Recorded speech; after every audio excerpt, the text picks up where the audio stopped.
everyone, so as most of you would know, I am back in America now, back at the College of William and Mary in Williamsburg, Virginia, and I just thought I'd tell you guys a little bit about my journey from Australia back over here.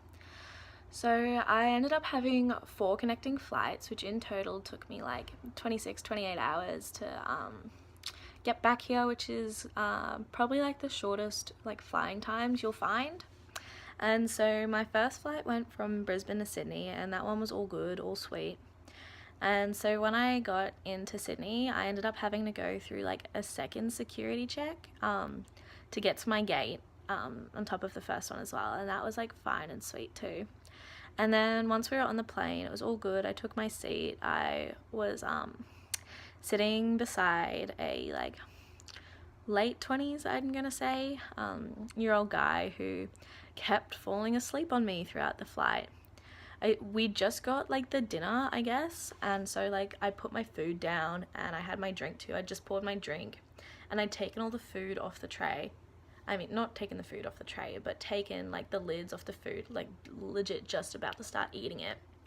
And then he collapses like onto my lap, like over my desk onto my food. So I have to like pick it up and like carry it, and like it was so lucky he didn't like face first into my pasta. Like it was ridiculous. So I had to like put it back down over the side, and then ended up like shoving him back into his spot, and he didn't even wake up. And then like an hour later, I'd like finished my food and like finished watching the movie and whatnot, and was like going to get to sleep, and then he falls asleep like on top of me this way this time. So like on top of my body. I was like, oh my god, get off me.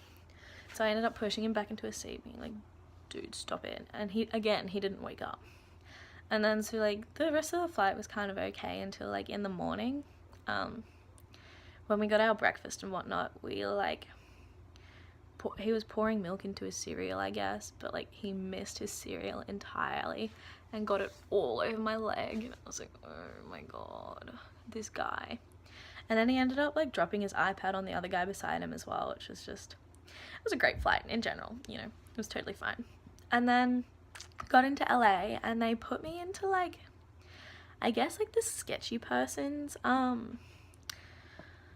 what's it called, customs line, because my line took so much longer than everyone else's. Like the person I walked in went into the line beside me, and then they asked me to go to this line.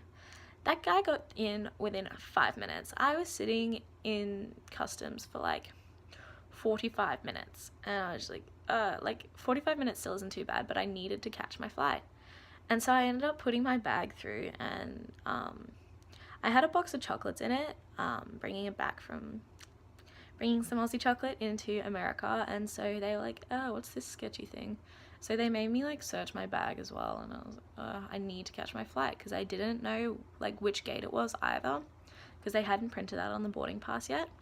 So I ended up making it onto my flight, but then we sat on the tarmac for so long. Like I don't know why, but we were sitting there for ages. And then we ended up taking off, and yeah, so we ended up arriving into, where was my flight from LA? LA into Dulles, Washington, into Washington DC. And so that one made me super late. By the time our plane arrived, it was time for me to board my next flight. So I was like sprinting through the airport trying to find how to get to my other terminal, and so I ended up having to catch a train to the next terminal, and then I was like sprinting down it. And again, the gate I was on wasn't on my boarding pass, so I had to try to find that too. And I ended up legitimately just making it. Like they were closing the doors and the gates and everything. And so I was running through, like they scanned my boarding pass, and I was running through the thing to the plane, but the plane wasn't attached like they normally are. So I ended up having to go outside, walking through the snow in my t-shirt, because I'd just come from Australia and I hadn't like put a jumper on or anything yet. So walking through the snow in my t-shirt to like just make this flight. And then like as soon as I got in, they locked the door behind me, and like we took off. We didn't take off actually, we sat on the tarmac again for another very long time. And so I ended up arriving into Richmond, which was my final destination, quite late. I think we were about an hour behind. And so we get up and we go to get our bags off the thing, and only one of my bags come out. So I ended up having to stay even longer trying to find where that bag was and how I was going to get it again. And it ended up being left in Washington. But the airport line was super nice and whatnot, and they said they'd deliver it to me. So I ended up getting it a couple days later. But they delivered it to the school, which was just very nice of them. But yeah, so that was my trip into America. I've been here for about a week and a half, I'd say, and we've just started all of our classes. So keep you guys updated, and I'll probably let you know how my classes are going next time. Bye.